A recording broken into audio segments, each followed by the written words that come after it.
Outrage upon colored persons. At a public meeting held in pursuance of due notice given of the colored citizens of the city and county of New York in the First Colored American Congregational Church in 6th Street near the Bowery for the purpose of making an expression of public sentiment condemnatory of the outrage committed upon the person of Miss Elizabeth Jennings, a highly respectable female who is employed as a teacher in the male department of one of the public schools in the city, also organist in the above-named church in 6th Street. While on her way to church on Sabbath afternoon, July 16th, when she was most brutally outraged and insulted by a conductor of one of the Third Avenue city cars. The meeting was called to order, whereupon the Reverend Levine Tillman was appointed chairman and P.S. Yule's secretary. Chairman stated that the object of the assembly, after which the Reverend James Bix of New York addressed the meeting and made a very elaborate speech appropriate to the occasion. The secretary then read a statement from Miss E. Jennings, which was presented in writing, she being unable to attend the meeting owing to the injuries received at the hands of the railroad conductor and his abettors. The statement is as follows. Sarah E. Adams and myself walked down to the corner of Pearl and Chatham Streets to take the Third Avenue cars. I held upon my hand to the driver and he stopped the cars. We got on the platform when the conductor told us to wait for the next car. I told him I could not wait as I was in a hurry to go to church.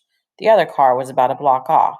He then told me that the other car had my people in it, that it was appropriate for the purpose. I then told him I had no people. It was no particular occasion. I wished to go to church, as I had been doing for the last 6 months, and did not wish to be detained. He insisted upon my getting off the car. I told him I would wait on the car until the other car came up.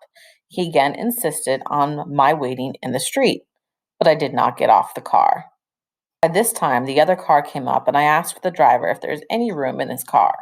He told me very distinctly, no, there was more room in my car than there was in his.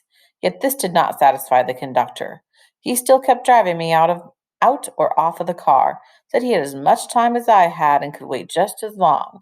I replied, very well, we'll see. He waited some few minutes. When the driver's becoming impatient, he said to me, well, you may go in, but remember, if the passengers raise any objections, you shall go out, and whether or no, I will put you out. I answered again and told him I was a respectable person, born and raised in New York, did not know where he was born, and that I had never been insulted before while going to church, and that he was a good-for-nothing, impudent fellow for insulting decent persons while on their way to church. He then said I should come out and he would put me out. I told him not to lay his hands on me, and he took hold of me, and I took hold of the window sash and held on. He pulled me until he broke my grasp, and I took hold of his coat and held on to that. He also broke my grasp from that, but previously he had dragged my companion out, she all the while screaming for him to let go.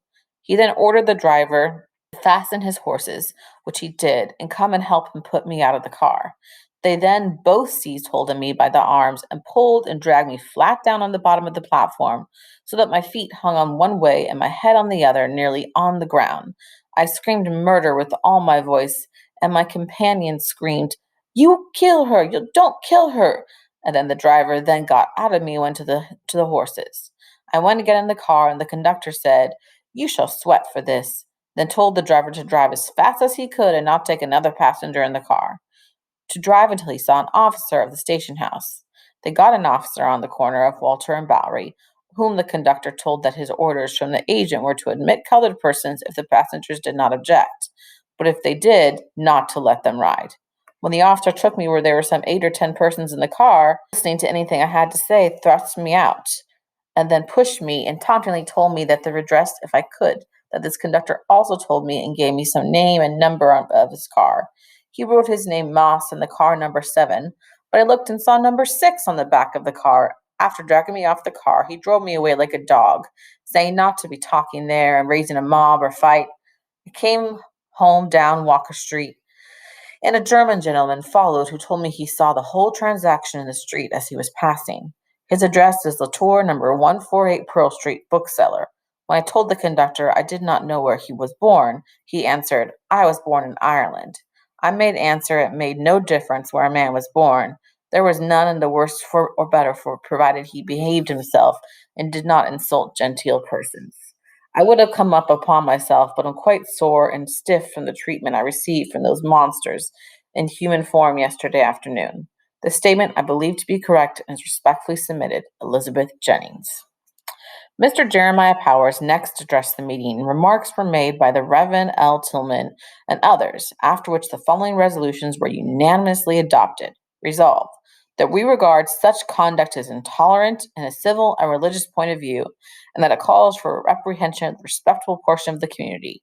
Resolved, that there will be a committee of 5 appointed to ascertain all the facts in the case, and if possible, bring to the whole affair before the legal authorities, and that we demand at the hands of the proprietors, as colored citizens, the equal right to the accommodations of transit in the cars so long as we possess the regular qualifications.